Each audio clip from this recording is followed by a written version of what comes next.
우리 한국 교회에서 맥주 감사절을 지키기로 공식적으로 어느 교단이나 총회에서 결의한 적이 없어요.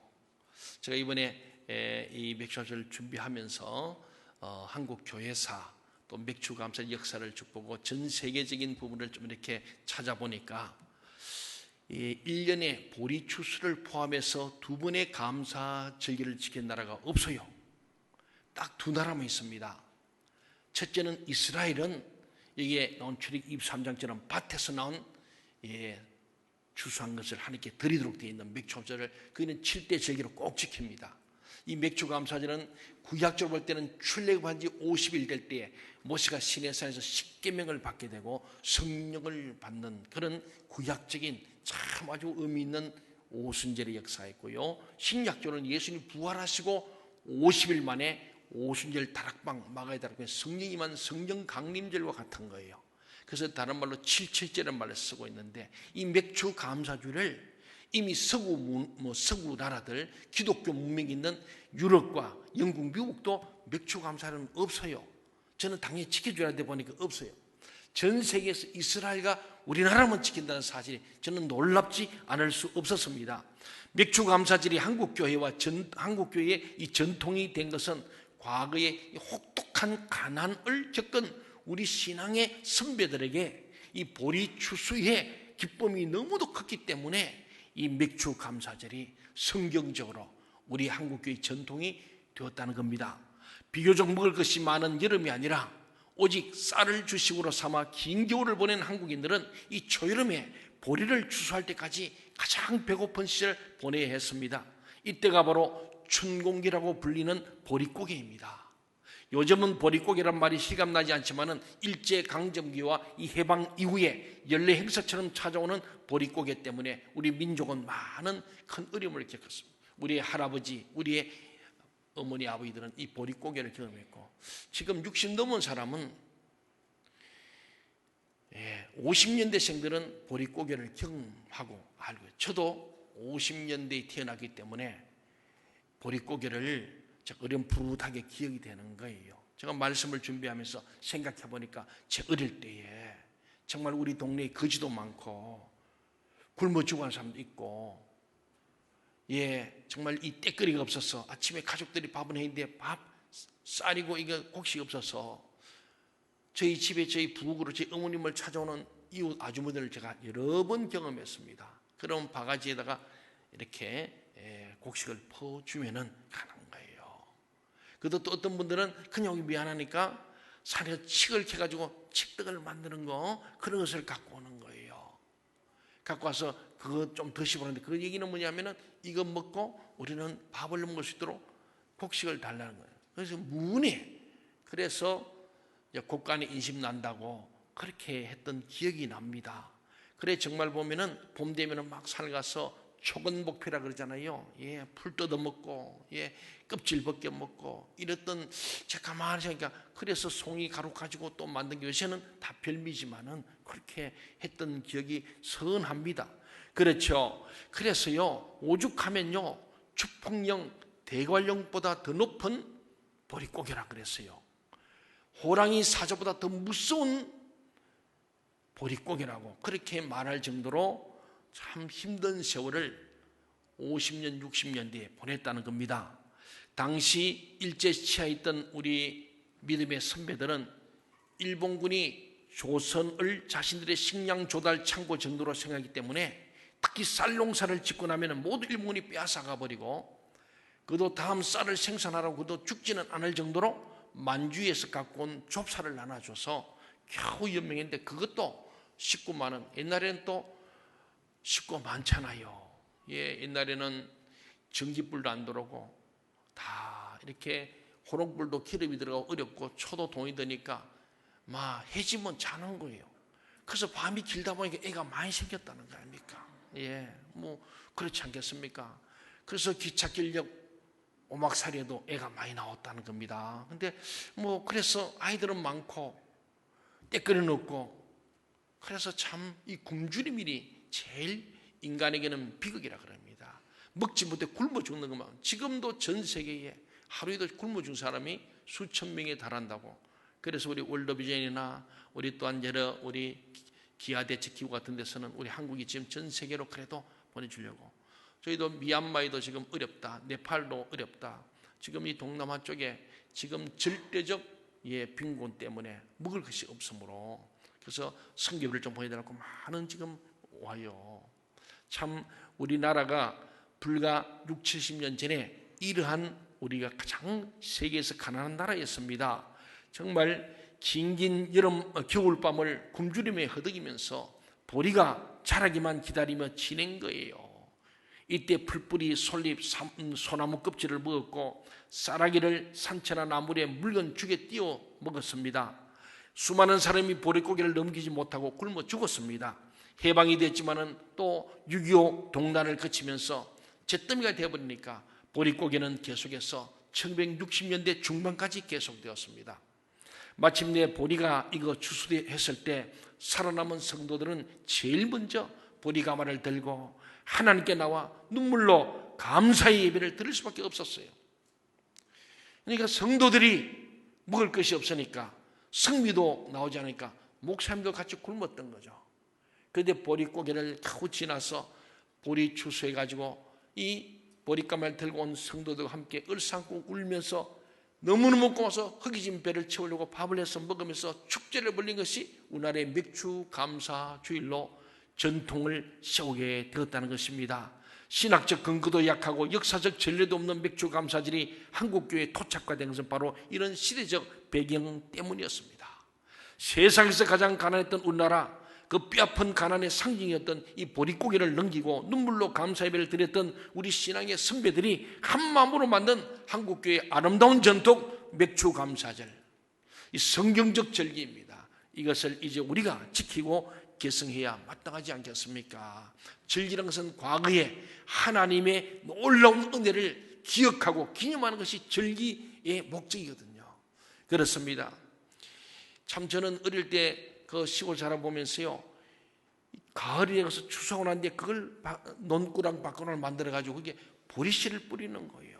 제 어릴 생각에는 아이고 저리 뿌리면 겨울 되면 다 얼어 죽을 텐데, 그런데 그 보리씨앗은 겨울 내내 땅속에서 죽지 않고 끝까지 생명을 살았다가 3, 4월 봄이 되면 쫙 사기도 나는 거예요. 저 보세요. 보리밭 사이길로 이런 노래가 있잖아요. 정말 옛날에 6, 70대 이 보리밭 전 우리 삼천리 반도 금수강산에 파란 삭들이 막 온통, 그러니까 쌀만을 못 사기 때문에 논밭을 전부 다 겨울에 가을에 보리씨를 뿌려서 봄이 되면은 이제 보리를 거두는 그런 시기였지 않습니까? 참으로 우리나라가 어렵고 힘들 때에 지금 뭐 다들 보리를 심지도 않지요. 배고팠기 때문에 심었던 거죠. 그렇습니다.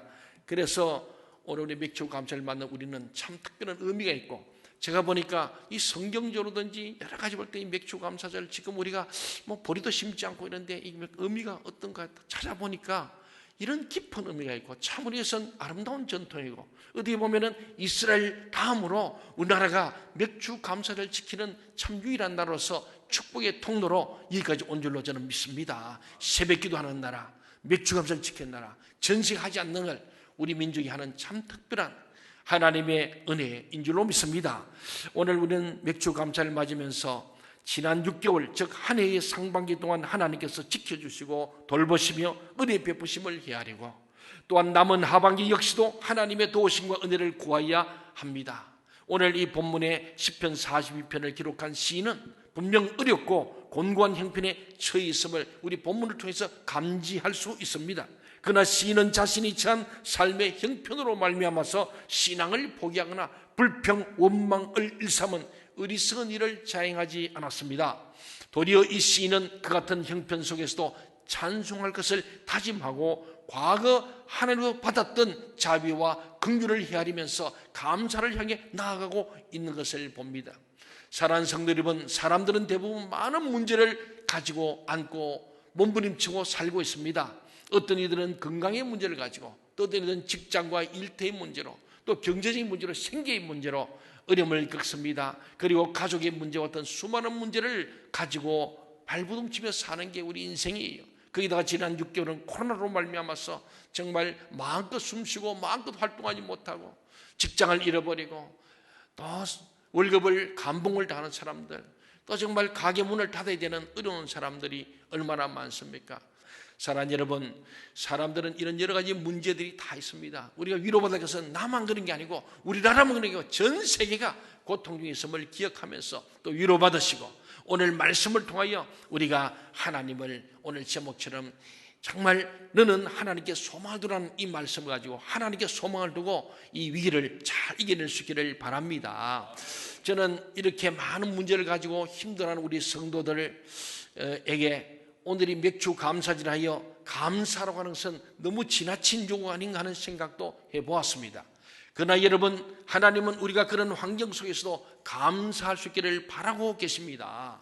그리고 오늘 읽은 본문에 등장하는 시인은 극한 이 어려움 속에서도 하나님을 찬송함으로, 즉 감사함으로 그것이 불가능한 것이 아님을 입증해주고 있는 거예요. 이 시인도 얼마나 힘들었으면 낭망하고 낙심하고 불안에 벌벌 떨고 있는데, 그러나 너는 하나님께 소망을 두는 이 말을 외치면서 힘을 가지고 여전히 찬송하고 여전히 기도하겠다고, 생명의 주님을 바라보겠다고 고백하는 오늘 이 간증을 우리가 봅니다. 그렇다면 성도 여러분, 우리가 어떻게 하면 이 코로나19 상황과 이 총체적 난국 속에 있는 지금 정치, 경제, 사회, 문화, 예술, 교육, 과학, 종교 모든 분야다, 참 이 총체적 난국 속에서도 정말 우리가 어떻게 고통스러운 이 상황과 형편을 극복하고 한결같이 하나님께 찬송하며 감사하는 삶을 살 수 있겠습니까? 오늘 시편 42편을 함께 묵상하면서 한 세 가지로 생각하고자 합니다. 첫째는 하나님의 은혜로우심을 믿어야 합니다. 하나님은 은혜로우신 분입니다. 믿습니까? 우리 한번 본문 5절 말씀, 시편 42편 5절 말씀을 같이 한번 크게 한번 읽어보겠습니다. 시작. 내 영혼아, 내가 어찌하여 낙심하며 내가 어찌하여 내 속에서 불안해하는가? 너는 하나님께 소망을 두라. 그가 나타나 도우심으로 말미암아 내가 여전히 찬송하리로다. 아멘. 예, 내 영혼아, 내가 어찌하여 낙심하며 어찌하여 내 속에서 불안해하는가? 너는 하나님께 소망을 두라. 그가 나타나 도우심으로 말미암아 내가 여전히 찬송할 것이다. 여기에서 보면 그가 나타나 도우신다, 하나님이 나타나 도우신다, 이 말을 원문을 찾아보니까 하나님의 얼굴이 구원이다 됐어요. 하나님 나타나서 얼굴을 보이시는 거예요. 그 얼굴이 나타나면 구원된다. 하나님 나타나시면 우리가 이 위로부터 극복된다 하는 말씀입니다. 민수기 우리 6장 25절 26절에 보면은 하나님 우리에게 얼굴빛을 향하여 뜨시고, 이런 뜻이는 얼굴. 한번 읽어볼까요? 민수기 6장 25, 26절 시작. 여호와는 그의 얼굴을 내게 비추사 은혜 베푸시기를 원하며 여호와는 그 얼굴을 내게로 향하여 드사 평강 주시기를 원하노라 할지니라. 하나님의 얼굴을 내게 비추시고 하나님이 그 얼굴을 내게로 향하여 드시고 나를 쳐다보신다는 거예요. 나를 찾아오셨고 나의 고통과 신음과 절규를 들으시고 보시는 그 하나님이 얼굴을 내게 향하여 드시고, 그게 우리에게 빛을 비추는 하나님인데, 이것은요 모세를 하나님 부르셔가지고 모세야 내 영 아론에게 가서 대제사장이 주의 종들이 이스라엘에 이렇게 축복해라, 그럼 내가 그대로 복을 주겠다. 그래서 하나님이 우리를 지켜주시고 하나님이 우리 얼굴을 드시고 우리를 은혜 베푸시고 하나님이 우리를 향하여 얼굴 드셔서 평강 주실 원하노라, 이렇게 축복, 이 구약의 축복문이었어요. 아론의 축복 기원문입니다. 우리 신약에는 바울의 축복 기원문 나오죠. 고린도전서 13장 13절 나온 것처럼 예수 그리스도의 은혜와 하나님의 사랑과 성령님의 교통하심이 너희 무리에 있을지어다 하는 이 신약의 축복과 아주 두 개입니다. 둘 중에 하나를 축복 기도로 쓰라는 거예요. 그렇게 하면 내가 그대로 그 백성들에게 복을 주리라, 이렇게 민수기 6장 22절 이하에 기록이 되어 있는 거예요. 그렇습니다. 민수기 6장의 이 본문은 제사장 아론이 하나님 백성 이스라엘에게 대하여 비는 축복 기원문으로, 이런 마치 태양이 떠올라서 온 세상을 비추는 것처럼 하나님께서 이 이스라엘 백성들에게 그의 얼굴빛을 비추시고 은혜 베푸시를 바라는 내용이죠. 오늘 영적 이스라엘은 오늘 저와 여러분에게도 하나님께서 태양처럼 의의 태양처럼 원만한 광명이 떠올라서 우리에게 다 비춰주심으로 말미암아 우리에게 은혜가 임한다는 말씀이에요. 지금은 어려움이 있지만 하나님은 우리에게 나타나실 때 우리 모두에게 은혜가 임할 줄로 믿습니다. 이를 감안할 때 5절에 그가 나타나 도우심으로라는 본문의 표현은 눈에 보이는 고난의 상황에서도 시인이 하나님의 얼굴에 비치심, 즉 하나님의 도우심을 확신하고 있음을 나타내는 겁니다. 여러분, 우리는 예수를 믿을 때 확실히 믿어야 합니다. 확신, 어중중하게 믿으면 그 틈새에 사단이는 자꾸 거짓 메시지로 우리를 낙심하게 하고 불안하게 합니다. 믿음은 무엇이냐? 확실히 믿는 게 믿음이에요. 대충 믿으면 큰 충이 벌레가 듭니다. 대충 믿지 마시고 적당히 하지 마시고 확실히 믿는 겁니다. 저도 우리가 참 이 코로나 6개월 동안에 지난 2월부터 계속해서 왔는데 참 방역 당국에서는 교회 문 닫아라, 예배 드리지 마라, 모이지 마라 계속 얘기합니다. 공물이 와요. 도의사님한테 오기도 하고 시장님 오십니다. 또 실제로 시청 국장님도 찾아오시고 과장 오셔서 굉장히 염려를 하십니다. 그래서 제가 공문을 온 걸 놓고 제가 기도했습니다. 근데 공문을 내가 다 읽어보니까 가능하면 모이지 말아라. 그러나 부득이하게 모일 경우에는 지침을 지켜달라. 그래서 저는 볼 때 예배가 있더라고. 부득이하게 모이는, 예배는 부득이한 경우예요. 하나님께 예배는 꼭 모이는데 부득이하게 모이는 거예요. 예. 그리고 실제는 왔다 갔다 한 2시간 걸리는데 우리는 사회에서 다 생활하는데 이 교회가 어떻게 예배될까? 지침을 잘 지키자. 이름도 적고 온도도 재고 소독도 하고 마스크 쓰고 사회적 거리 이결하고, 예, 그 수밖에 없다. 예배를 드릴, 저는 이 하나님께 예배 드리는 것이 너무너무 중요하고, 예배가 끊어지면은 영이 죽는 것이고, 제가 늘 목사도 3개월 예배 안 드리면 타락해 버려요. 하나님이 없어져 버려요. 믿음이 떨어지는데 우리 성도들 어떻게 이 양떼를 어떻게 지킬까? 선한 목자로서 교인들이 문자가 오고요. 예, 우리 장로님들도 걱정을 하고요. 온 교회 걱정하고 모든 사회가 지금 걱정하고 염려하면서 때로는 비난까지 하고 있습니다. 그런데 오늘 말 하나님의 은혜로우심을 믿어야 할 줄 믿습니다. 저도 불안하지요. 만에 하나 나오면은 모든 것이 제게 책임입니다. 예, 우리 또 성도들이요, 전부 다 또 자가 격리해야 돼요.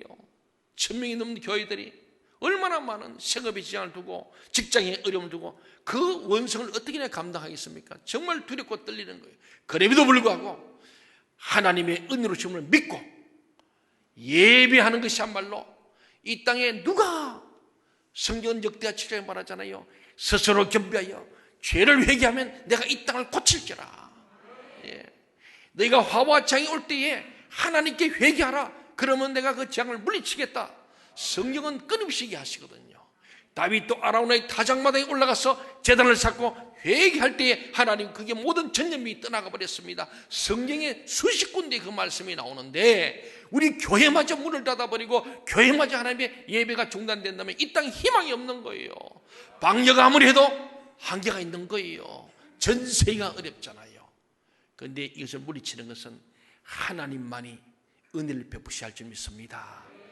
우리가 일제시대 때에도 6.25 전쟁 가운데도 공산처에서도 하나님이 보호하사 우리나라 만세한 줄 믿습니다.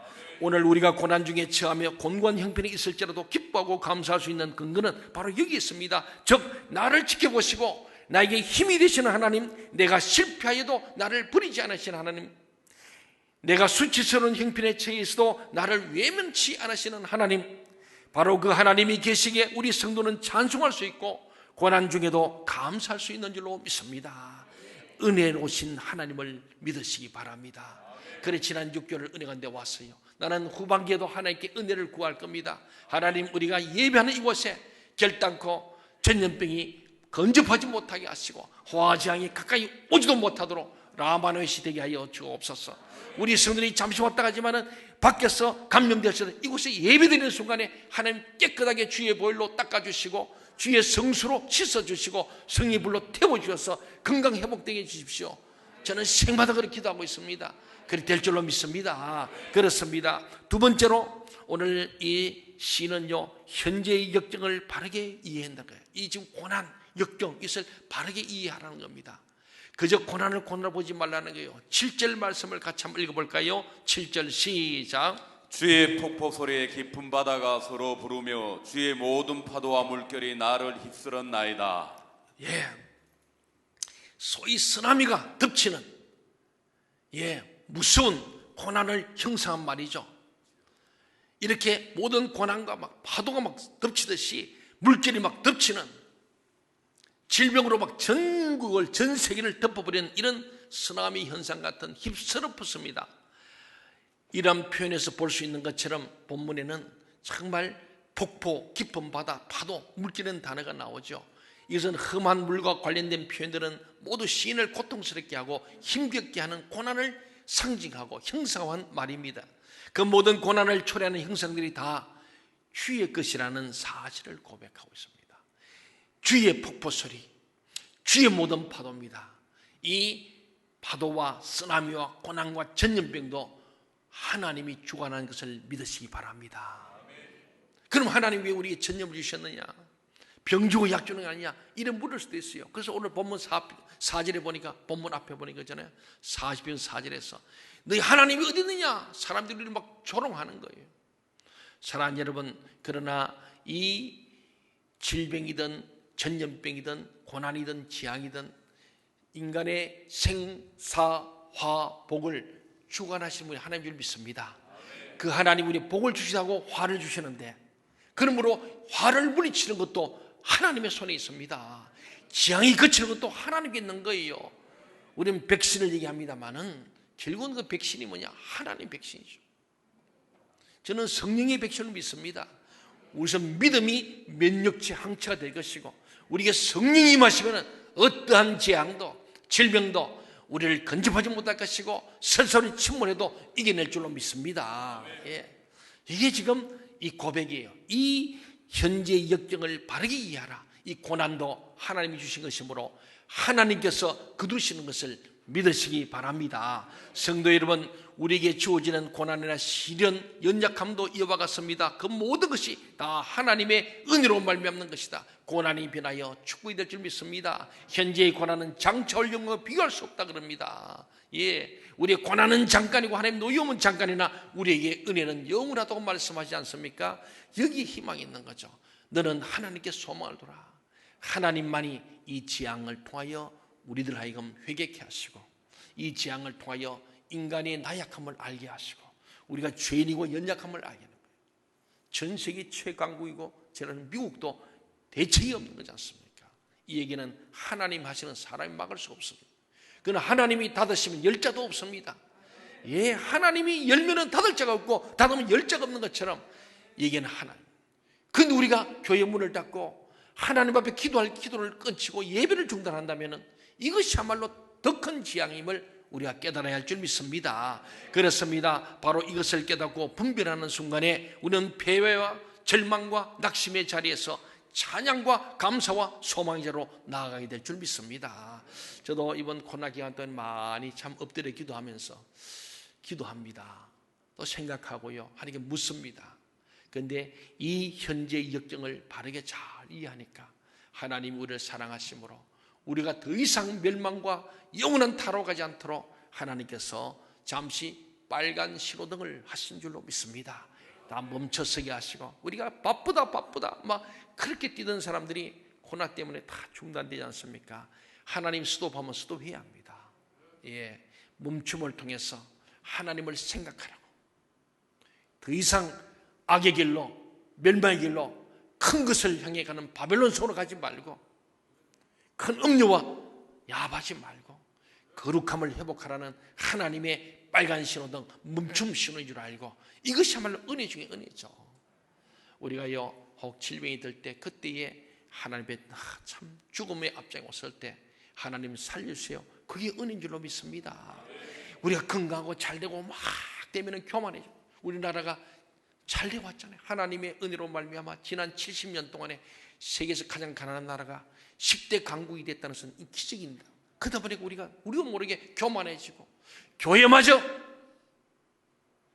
하나님 앞에서 성도들도 영적 교만이 차고 거룩함을 잃어버리고 물량주의로 기복주의 신앙으로, 외모지상주의로, 쾌락지상주의로, 출세지향주의로 가는 우리 한국교회에 하나님이 경종을 탁 주신 이것이야말로 영원한 멸망에서 구해주는 하나님의 구원의 역사인 줄로 믿습니다. 우리가 이 고난을 잘 이해하고 재해석이 필요한 거예요. 고난이 도리어 우리 유익이 될 줄 믿습니다. 시편 119편에서 내가 고난당한 것이 내게 도리어 유익이라, 내가 고난당하기 전에는 하나님의 말씀과 율례 법들을 묵상하지 않고 깨닫지 못하고 알지 못하고 내 자행자였다. 그러나 내가 고난을 당함으로 말미암아 도리어 유익함을 얻고 고난을 통해서 하나님을 더 가까이 하고 하나님 말씀을 묵상해도 기도하고 엎드려서 내가 피조물임을 알고 죄인임을 깨닫게 된 것, 이것이야말로 은혜 중에 은혜고 복 중에 복이라고 시편 기자는 고백합니다. 바로 이것을 우리가 잘 이해하고 해석할 때 이 고난이 도리어 우리에게 복이 될 줄로 믿습니다. 마지막 세 번째는 매 순간 하나님의 인도가 있음을 알아야 합니다. 지금도 하나님 인도하십니다. 오늘 읽었던 시편 4편 2절을 보면요, 시인은 자신이 하나님께 나아가 제대로 예배할 수 없는 형편에 있음을 인하여 탄식하고 괴로워했음을 알 수 있습니다. 그리고 4절에 보면요, 시인은 더 간절합니다. 전에는 내가 하나님께 나아가 예배하는 장면이 있었다는 거예요. 그 예배를 열심히 드렸던 것을 상상하고 생각하고 떠올리고 회고하면서 그로 말미암아 그 마음이 몹시 상함을 고백합니다. 시인이 괴로워했던 것은 이제 더 이상 하나님께 나아가 예배드리지 못하는 현 상황이었어요. 지금 같은 거예요. 수많은 사람들이 코로나 때문에 예배하지 못함을 안타까워합니다. 최근에 목사님들 모임이 있는데 서울에서도 모이고 우리 노예도 모이는데 다들 목사님들 똑같은 말씀이, 이제는 코로나가 아니라 없는 코로나도 예배는 중단하지 않겠다. 교회 문은 닫지 말아야 됐다. 6개월 동안 후회하는 분이 많았습니다. 하나님 기도하는 가운데 말씀하면서, 그랬더니 교회들이 지금 이상해져 버린 교회, 포스트 코로나. 사랑하는 여러분, 정말 하나님께 나아가 예배하지 못한다는 것은 하나님의 인도와 돌보심이 끝난 것처럼 여겨질 수 있었던 것입니다. 우리 하나님 앞에 나아가 예배할 수 없다는 것. 예배는 두 사람이 모인 것이고 공동체 예배거든요. 정말로 이 예배할 수도 없어서 하나님과의 관계를 단절되는 그런 것을 이 시편 기자는 앞에서 그러잖아요. 목마른 사슴같이 신의 물을 찾기에 갈급했다. 제가 다 읽지 않았지만 1절부터 1, 2, 3, 4절이 다 해당되는 거예요. 하나님 앞에 하지 못하는 것이 뭐냐? 목마른 사슴이 신의 물같이. 제가 그랬잖아요. 목마른 사슴, 그냥 목마른 게 아니에요. 아주 가문띠에 사막에서 이 사슴이 불비백에 물려서 독사기 물려서 온몸에 독이 퍼지니까 막 열이 나서 막 갈증이 던 거예요. 그 목마른 사슴이에요. 물을 찾기에 막 미치겠는, 곧 죽는 거예요.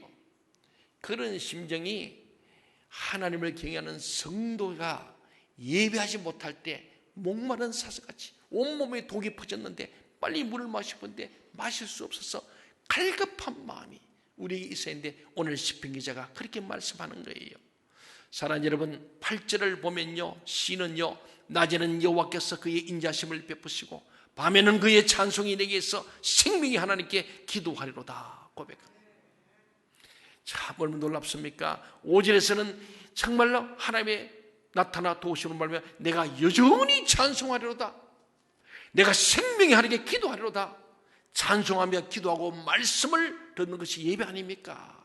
오늘 짧은 구절에 주님 앞에 여전히 찬송하고 생명의 하나님께 기도하며 하나님 앞에 말씀을 듣고 싶은 이 예배, 즉 하나님이 낮밤으로 그의 한결같은 은혜와 사랑 그리고 자비를 베푸심을 증언하고 있었던 것입니다. 오늘 우리에게도 이러한 확신이 있어야 합니다. 예배에 대한 갈급함이 있어야 할 줄 믿습니다. 정말로 이 예배를 통하여 하나님께서 우리 은혜를 베풀어 주시고 역경을 이해하시고 하나님을 인도하시고 보호하시고 우리에게 태양빛처럼 은혜를 베풀 것을 믿는 저와 여러분 되기를 바랍니다. 언제? 여전히 찬양하며 기도할 때, 어떤 상황에서도 예배하는 우리에게 임할 줄로 믿습니다. 오늘 우리에게 이 확신을 가지고 맥주감사를 맞으며 지난 6개월 어렵고 힘들었지만 이제 후반기에 또 어렵고 힘들고 상황은 나지 않을 줄 있습니다. 그러나 믿음으로 갈 때 우리는 도리어 이 위기를 잘 극복하게 될 줄 믿습니다. 비록 천국 번향까지 가는 길이 험하고 멀고 우리의 삶의 형편이 열악하고 곤고하지만 하나님은 능히 우리를 인도하사 약속된 소망의 처소에 세우실 것이고 그 모든 삶의 과정과 신앙의 여정에 원망과 탄식이 아닌 감사와 찬송이 넘치도록 하실 줄로 믿습니다. 오늘 맥주를 맞는 우리 생명샘 동정 가족 여러분, 하나님께서 우리 주시는 은혜와 긍휼과 평강이 있기를 바랍니다. 하나님은 자기 백성의 고통을 보시고 참 불쌍히시고 긍휼을 베풀 줄로 믿습니다. 이 가운데 주님 앞에 물어봐야 합니다. 하나님, 이 고난이 내게 어떤 의미입니까? 묻고 또 하나님의 음성을 듣고 또 순종해 간다면 이것이 끝난 후에 도리어 고난당하신 위기라고 고백할 줄 믿습니다. 밤에 노래하는 세인 나이팅게일은 새벽 동트기 전에 가장 크게 노래한다고 합니다. 그런데 사실 그때가 가장 어두운 때입니다. 그럼에도 나이팅게일은 밤새도록 지켜주신 창조주 하나님께서 이제 곧 새벽의 빛을 허락하심을 아는 듯이 그처럼 큰 목소리로 노래하는 것입니다. 우리 역시 인생의 한밤중에도 우리에게 은혜를 베푸시며 특별한 일을 이루시고 한 걸음씩 우리를 지속적으로 인도하시는 하나님을 믿어야 합니다. 그리고 낮이든 밤이든 은혜와 자비로 돌보시며 인도하시는 우리 하나님을 믿고 소망한다면 아무리 칠흑 같은 어둠이나 아무리 처절한 고난도 우리 입에서 찬송과 감사를 빼앗아가지는 못할 줄로 믿습니다. 사랑하는 여러분, 오늘 너는 하나님께 소망을 두라. 너는 하나님께 소망을 두라. 낭망하지 말고 불안해하지 말고 하나님 나타나심을 간구하면서 여전히 찬송하고 생명의 주님께 기도하며 예배하는 저와 여러분 되므로 후반기에는 더 큰 믿음으로 승리하는 하나님의 은혜가 있기를 간절히 축원합니다. 기도하시겠습니다.